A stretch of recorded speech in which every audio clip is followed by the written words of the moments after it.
The Five Paths to Erudition.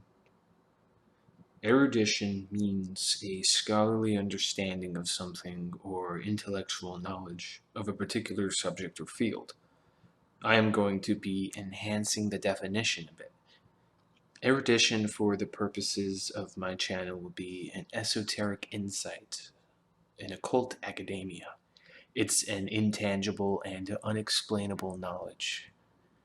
Rather, it is an experience and a feeling as well as the insight.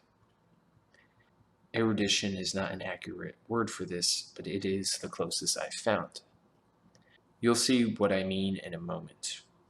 So what are the five paths that lead to this erudition?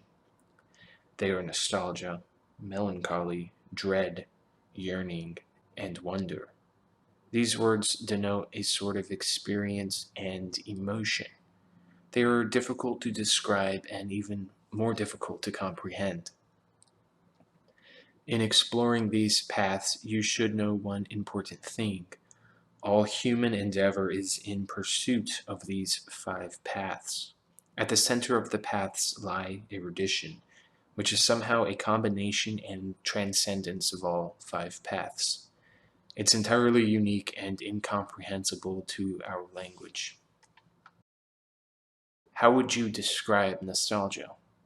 It is easier felt than spoken of, and we can feel it in music, art, childhood objects, returning to old places through scent, capturing it in poetry or in film. There is no universal nostalgic experience or trigger. It is all based on your individual self and the connections you make to different feelings. Nostalgia is a deep memory of a previous stage of individuation. It is a lot like time traveling. Nostalgia will make you feel sick and happy and miserable and sentimental all at once. It is a complex feeling, and like the other paths, the most important emotion you can experience. And I say emotion, but they are more core than emotions. The five paths are what give us emotions. They are more fundamental sort of forms of emotions. They are the raw state of human experience. In any search for meaning, in any quest for life's purpose, either in career, family, religion, science, art, work, war, peace, travel, we are in pursuit of the five paths. However, we are so disconnected from our unconscious, we do not realize these paths are the way to erudition, and people spend their entire lives blind, moving through mist and fog. In melancholy, we have sorrow and pensive thoughts, reflecting and mourning and feeling desolate. Melancholy is not depression. Melancholy is extremely creative. It's hyper-aware of strong feelings and a sensitivity to sadness and tragedy. Sorrow is not a bad thing. It is not a sickness of emotions. It is misfortune and tragedy and pain, but it is also beauty and depth. You cannot have one without the other. Happiness, on the other hand, is an illness, while sadness is not. Beauty comes from pain. And depression, I will explain briefly, is the depression of energy. The opposite of depression is expression, not happiness. When you are depressed, it is because there is a lack of expression. You are holding down or being held down your energy and very self. And this causes depression. The way to overcome depression is to express yourself in some form. We'll end up coming back to this in a few minutes, I think, because it is important.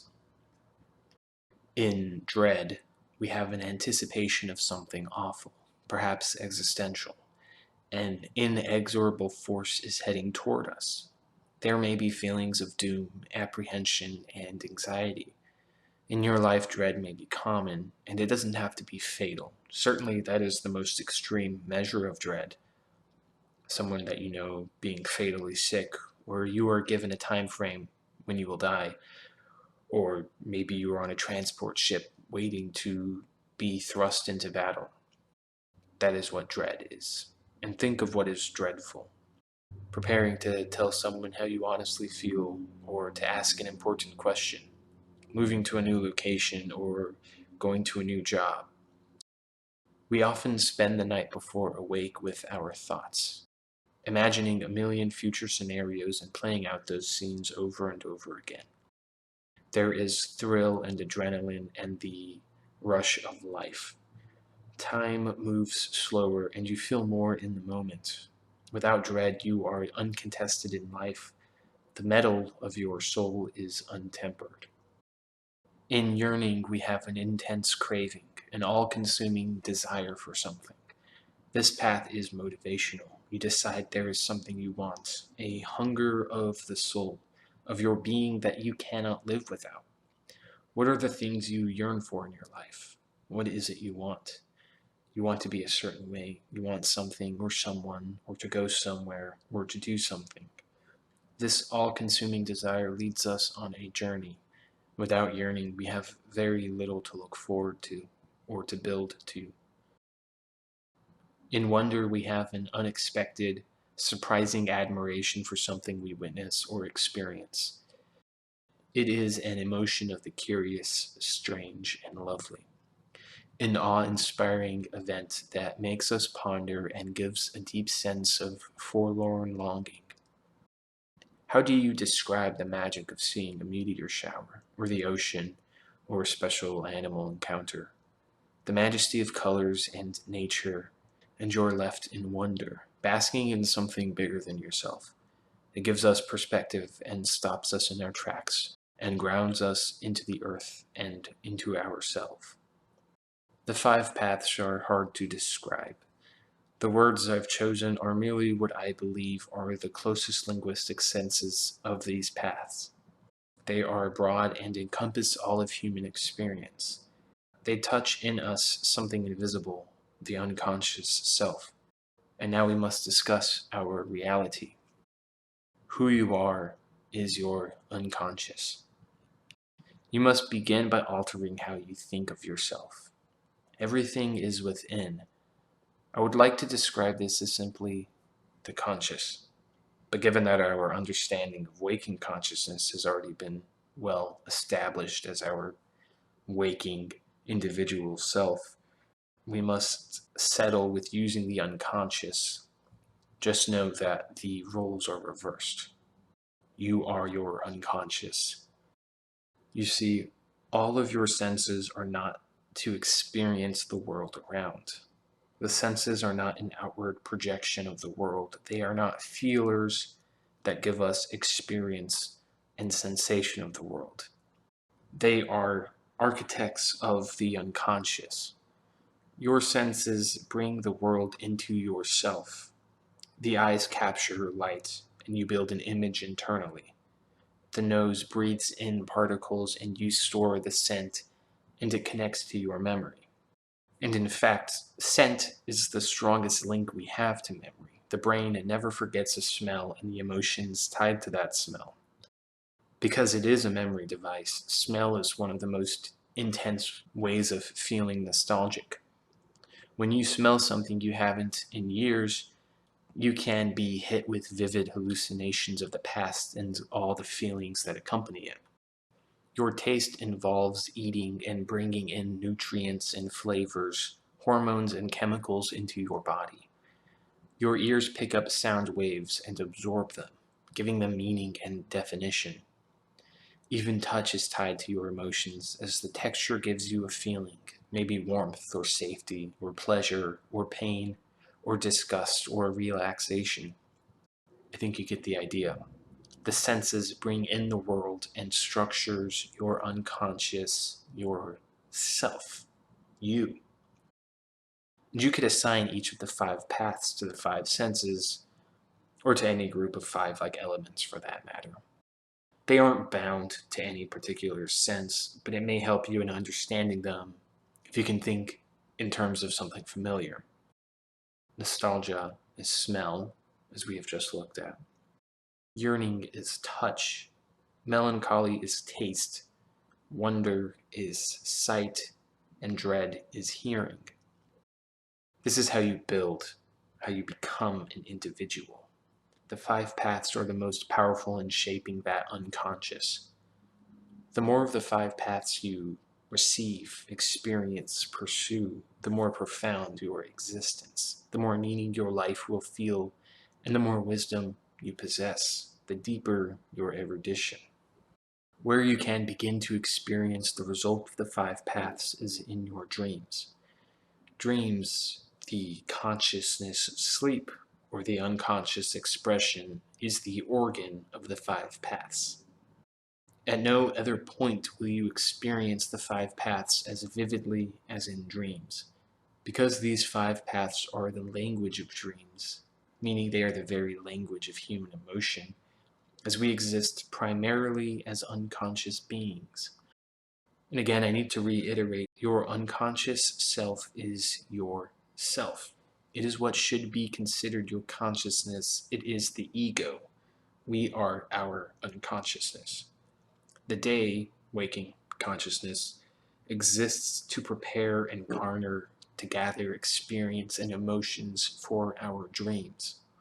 It is why the wistful experiences of the five paths are so hard to describe, because they are unconscious feelings, emotions of the unconscious. Perhaps other languages have more suitable words. In English, this is what they are.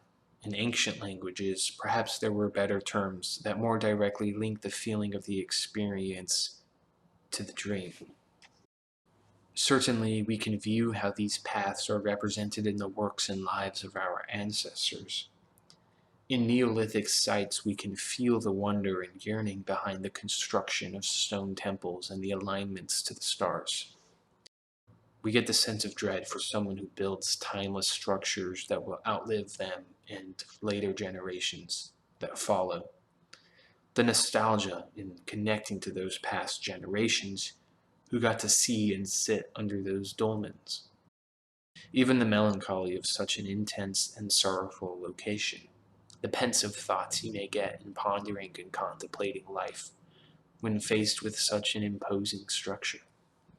We are driven by these paths and the feelings they represent. In ancient text and architecture, in art and music, poetry and legends. Think of what captivates and interests you, what motivates you, what makes you sad or thoughtful. You can start to see these five paths at everything you do and find interest in. From movies to books to music to people to work to hobbies. The foods you like because of how they make you feel, the genre of media you enjoy, the seasons and weather that you like. How much of it is because you learned to enjoy it over your lifetime. The connection of nostalgia. Are you attached to the movies that make you sad and melancholic? Are you motivated because of some yearning or dread to obtain or resolve some conflict? Ask yourself this: when you are feeling the most motivated or creative, is it the actual person, place, or thing that gives you this motivation, or is it the feeling surrounding this thing? For example, perhaps there are certain people you are drawn to that always end up hurting you or making you sad. It is not the people you are drawn to, it is the feelings after, when it falls apart, you enjoy the most. You don't like the movies with special effects because they are good. You like the movies because they flare your imagination. They fill you with wonder of some impossible world, and you love how it inspires you and makes you think. That profound thought. The so-called comfort food you eat has nothing to do with the food itself, but the emotional attachment of the food. The nostalgia of eating something you loved as a child, or the smell of a certain breakfast in the morning, or the taste of hot chocolate in the winter, because you grew to associate these flavors with the seasons or the time of day, and how those times of day reflect back to you emotions so deep and core to your being that everything you do revolves around it. Think of a certain holiday and how every year that holiday seems to play out the same way. You're just re-experiencing this moment over and over again every year like clockwork. It's very cyclical. You have nostalgic for this holiday. You dread when it is over. You yearn for the next time this holiday comes. You're melancholic when it's over, and you're in wonder of the magic of the holiday and how it makes you feel. All of our lives are spent in pursuit of the five paths because they build our unconsciousness. They are the architects of our dreams, and it is in dreams where our purpose exists. Language is many things. We are used to thinking in terms of verbal and written language, but language can be in many forms, from body language to sign language to chemical language and many others. Language is required for the imagination. You cannot imagine what you do not have the language to describe. The two are linked and bound permanently. Language is developed through the experiences of waking consciousness and gives us our imagination. The imagination is required for the dream state. It is interesting how people with less senses dream in terms of those other senses. If they do not have eyes, they simply dream in terms of something other than visual. I will make separate videos for each of the five paths to describe them further and give ways to experience and pursue them more. But now I need to bring up a quality of the unconscious and the body that is very important in understanding all of this. Since humans are their unconscious, the human body is an expression, a projection of the unconscious. We are shaped by the unconscious. Our physical, biological shape is determined and influenced by the unconscious, and therefore through the human body we can understand someone's unconscious, their true self, their soul.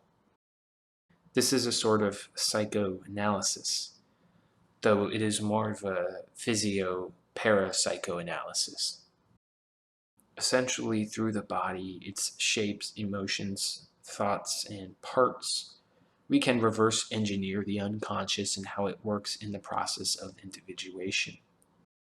Firstly, you must understand that we are not a body with a mind and a spirit. We are a body, mind, spirit entity. Your physical body is as much of your mind and thoughts as the rest of your mind. The thoughts, your consciousness, you have are not in some ether or another dimension. They are physically a part of your body, and your body is mentally a part of your mind. The shape of your body changes through the unconscious, through the experience of the five paths and that which you pursue, whether you are aware of the five paths or not. Individuation requires change. Change is the progression of moments as you feel them. We call this time, but with our brains we can exist to some degree at any point in time. Some people spend their entire lives living in the past or living in the future, and some only in the present, never looking forward or backwards. In any instance, there is you, and there is change, and the observation of change brings with it the five paths, the fundamental emotions of our reality. Without changes, no feeling or emotion would exist. These core emotions of human experiences are our reactions to change, which are sometimes dreadful, our apprehension of change. Sometimes they remind us of the past through nostalgia. Sometimes they make us yearn for the future. Sometimes they bring us melancholy as we are sorrowful and pensive. And sometimes they remove us from time altogether and stop us in awe and wonder. 2,000 years ago, a system to calculate and document change was created in China. The legends will perhaps never reveal the truth of its origins, of its inventor or inventors, their feelings and emotions that inspired such a work. Of course, I am talking of the canon of changes. I mentioned in a video a while back how the number 64 is used in computers, mathematics, DNA, and the I Ching. These are all binary systems of 64. In geometry, the 64 tetrahedron is the only structure with equilibrium in every direction. It was discovered by Buckminster Fuller, who we learned about briefly in a previous video. He was looking for the perfect and fundamental geometric structure that was balanced. He called it the isotropic vector matrix, and it's built by 64 tetrahedrons combined with 14 octahedrons. It's basically just a group of fancy star tetrahedrons put together in harmony and balance. The star tetrahedron, for those interested in sacred esoteric geometry, is the Merkabah and represents the male and female form. In fact, the 64 tetrahedron is basically the fundamental holographic form of the seed of life, the tree of life, and Metatron's cube all in one. It can go on into infinity both in fractals and expansively or holographically. We could spend all day contemplating this shape. It's very important. And when flattened, you actually get a hexagram, the pattern and shape in which the I Ching works, and the system of DNA and computers. So this seems to be a wildly fundamental system and structure, this 64 tetrahedron. The implications obviously give us life and computers and mathematics, and with something like the I Ching, we can actually do something incredible.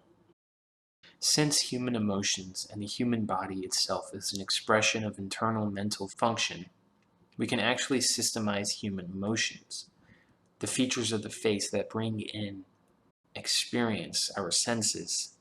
They project outwardly those emotions. Now, the word and designation of emotions is subjective and can change based on linguistic interpretation, but the assignment of particular emotions to the 64 binary answers of the I Ching works and is accurate. Now, this comes from someone whose grasp on the subject is very deep. His work is truly fascinating and is the most comprehensive I've ever been able to find. A man by the name of Sergei Leonidovich Penfilov. Probably mispronounced that, but I want to give credit where it is due. I don't know of anyone else who has studied this much into it or created as much or as many graphics for it. This is one of his charts assigning basic emotional expressions to the I Ching. Now what you do with this is compare a human face, study the upward, downward, or neutral expression of the features. Each diagram, 2 of these lines, of the whole hexagram represents a different feature. The combination of the features gives us a hexagram which has significance in reading the I Ching, much like a tarot card or an astrological zodiac or a personality evaluation might give. Each I Ching hexagram is unique and possesses a certain energy or a certain meaning. Now the face, being that outward expression of mental processes, can be read and deciphered.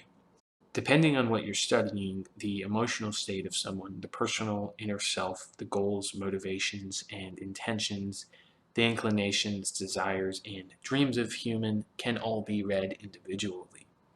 What that looks like is a comparison of a person's face to the assigned chart. You could technically make up definitions to assign to random I Ching hexagrams, but the physiognomic expression of internal thoughts is usually pretty universal. This is simply how we are built. For example, someone with downturned eyes is often very thoughtful, sad, sullen, and may possess low self-esteem, and could equally be highly intelligent. Nothing is necessarily good or bad, this is just the way it is. As it is binary, you could say the features are internal or externally oriented, downward or upward, in or out, quiet or exaggerated. The measure of extremes is how you can figure out the intensity of emotions. The interesting functionality of the canon of changes is in the name, change. It can record and document this change in our own physical expression.